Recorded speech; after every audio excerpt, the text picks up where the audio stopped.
Ration கடைகளில் திடீர் raid நடத்திய உணவுத்துறை அமைச்சர் வேலுவை பொதுமக்கள் முற்றுகையிட்டு சரமாரி புகார் கூறியதால் பரபரப்பு ஏற்பட்டது. சென்னையில் 1485 ரேஷன் கடைகள் உள்ளன. இவற்றில் விநியோகிக்கப்பட வேண்டிய அரிசி, சர்க்கரை, கோதுமை, மண்ணெண்ணெய் போன்ற அத்தியாவசிய பொருட்கள் பொதுமக்களை சரியான முறையில் சென்றடைகிறதா என்பதை கண்காணிப்பது குறித்த ஆய்வுக் கூட்டம் சென்னையில் நடைபெற்றது. உணவு மற்றும் வழங்கல் துறை அமைச்சர் வேலு தலைமையில் நடந்த இக்கூட்டத்தில் சென்னையில் உள்ள ரேஷன் கடைகளில் திடீர் சோதனை மேற்கொள்ள முடிவு செய்யப்பட்டது. அதன்படி 16 குழுக்கள் அமைக்கப்பட்டு ஒவ்வொரு குழுவும் 5 கடைகள் வீதம் சோதனை நடத்தி அதன் விவரங்களை தெரிவிக்குமாறு அதிகாரிகளுக்கு அமைச்சர் வேலு உத்தரவிட்டார்.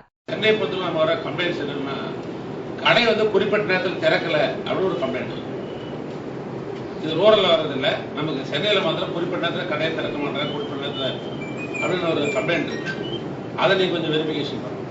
எந்த தேதி வரைக்கும் பொருள் இருக்குது, எந்த தேதி ஸ்டாக் அவுட் ஆகுது அப்படின்னு ஒரு நோட் போடணும். சுகரு, கெரோசின், ரைஸ், இந்த டிஸ்ட்ரிபியூஷன் மஸ்ட், அது நீங்க கட்டாயம் எடுத்துக்கணும். அந்த தேதியை குறிப்பிடணும். வண்ணாரப்பேட்டையில் உள்ள நியாய விலை கடைக்கு திடீர் ரெய்டு சென்ற அமைச்சர் வேலுவை பொதுமக்கள் சூழ்ந்து கொண்டு சரமாரி புகார் அளித்தனர்.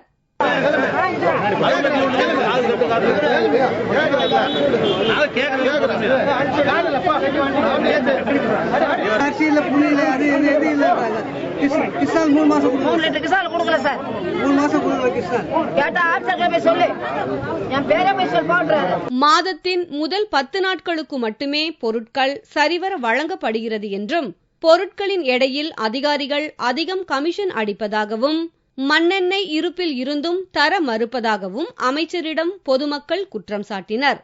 அரிசிலாம் கம்மியா தான் போறாங்க. நீ அதுக்கு தான் எது கேட்டாலுமே அது ஒழுங்கு கிடையாது. 20 லிட்டர் அரிசி, 20 கிலோ அரிசிக்கு 2 கிலோ அரிசி கம்மியாகும். 1.5 கிலோ சர்க்கரைக்கு 1.25 கிலோ சர்க்கரை தான் இருக்கும்.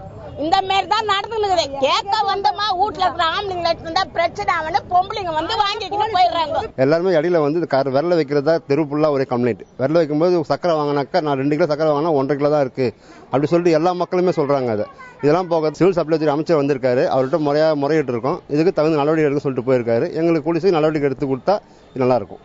கொருக்குப்பேட்டையில் உள்ள நியாய விலை கடையையும் அமைச்சர் வேலு பார்வையிட்டார். ரேஷன் பொருட்கள் கடத்தல் அதிகம் நடைபெறுவதாக அப்பகுதி மக்கள் குற்றம் சாட்டினர். ஒரு 10 தேதிக்குள்ள வாங்கினா கரெக்டா இருக்கும்.